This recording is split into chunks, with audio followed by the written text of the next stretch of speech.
Здравствуйте, дорогие коллеги! Я вновь приветствую вас на нашем канале YouTube. Меня зовут Ольга Ханафи, и сегодня я хотела с вами поговорить на животрепещущую тему, которая очень сильно волнует начинающих мастеров. И тема называется «Почему у меня маленький остаток?». То есть мы работали, мы старались, мы укладывали пигмент в кожу как могли, насколько умеем, согласно нашему профессиональному стажу, таланту, образованию. Делали все по максимуму, а на выходе получили не тот результат, который хотели. Либо вообще пигмент не остался, либо остался неровно, неравномерно, либо просто слишком бледно, а хотелось ярче. Давайте поговорим сегодня о причинах этого явления.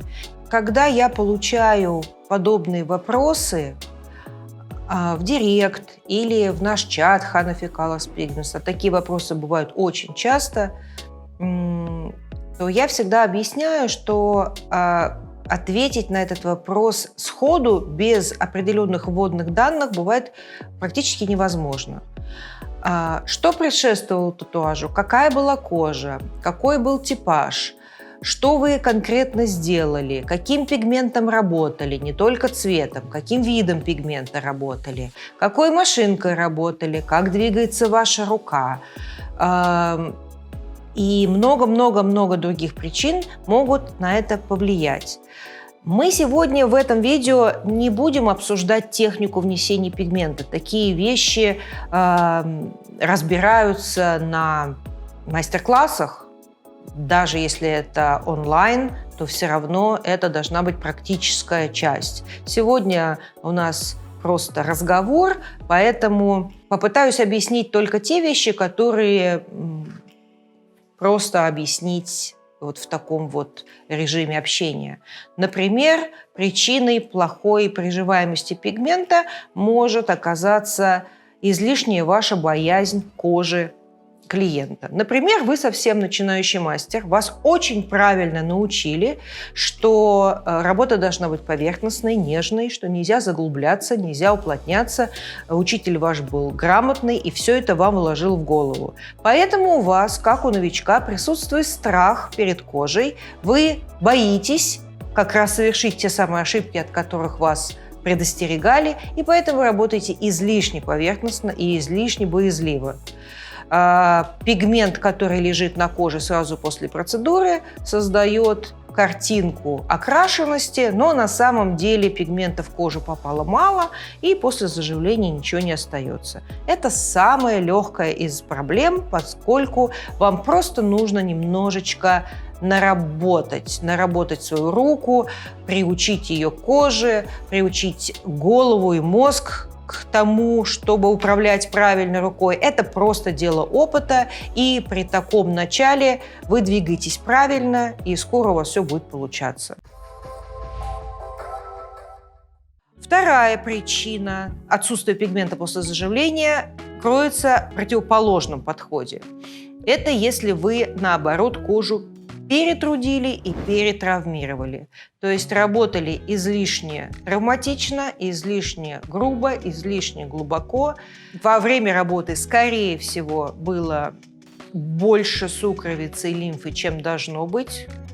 В идеале ее вообще не должно быть, но порой бывает. Если вы работали мокро, кроваво, то значит вы очень сильно травмировали. И после этого когда кожа стала заживать, она выдала реакцию на вот эту травму в виде большой и толстой корки.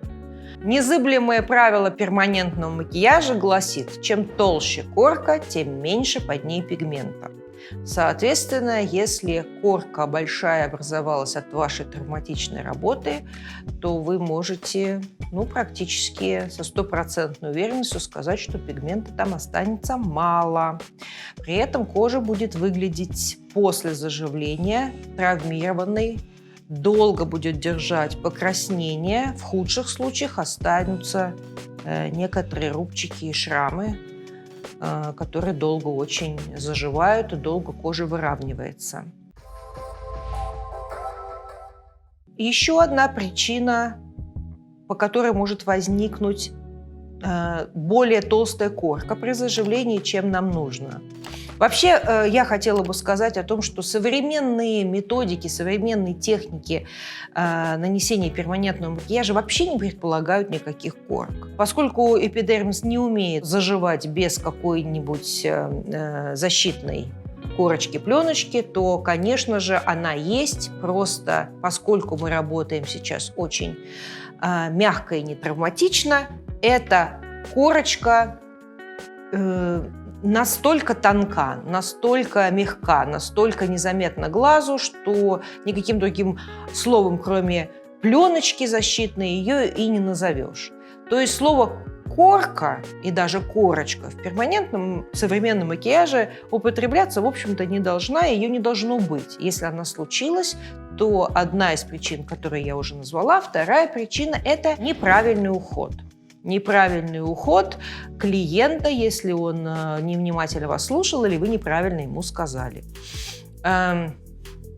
Если кожа сама по себе имеет такое качество, что она мокнет во время процедуры и лимфа выделялась, как вы ни старались, то, соответственно, им после процедуры она некоторое время может выделяться. Выделяясь и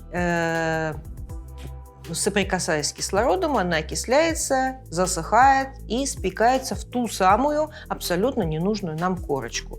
Поэтому правила ухода за перманентным макияжем гласят, что в первый день после процедуры, как минимум несколько часов, а лучше примерно сутки после процедуры, мы должны перманентный макияж протирать. Протирать для того, чтобы стирать остатки пигмента с поверхности кожи, смешанные с этой самой лимфой, которая может выделяться, которую, если не стереть, то она засохнет и приобретет вид вот этой самой корочки и после заживления унесет с собой часть пигмента, который должен был остаться в коже. Поэтому правильный уход – это тоже очень большой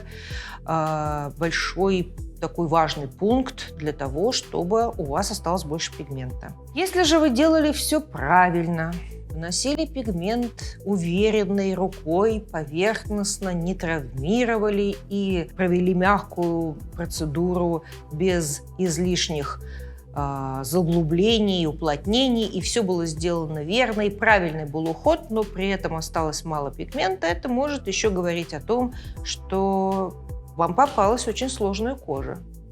А кожа сложная бывает, особенно на бровях. Об этом я в своем Instagram-аккаунте сделала уже серию постов про сложные типы кожи.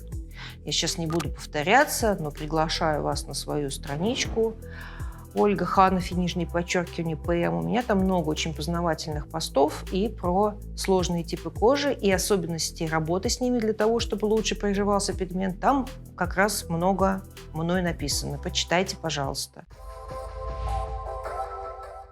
Еще одной причиной плохой приживляемости пигмента может быть работа с минеральными пигментами, которые сложнее вносятся в кожу по сравнению с органическими и вообще имеют меньше остаток. С минеральными пигментами нужно уметь работать точно так же, как нужно уметь работать с органическими. У этих пигментов разные подходы к ним должны быть и разные техники внесения и понимание мастера, какими конкретно пигментами он работает и что нужно сделать для того, чтобы именно эти пигменты лучше внеслись в кожу и дали лучший остаток.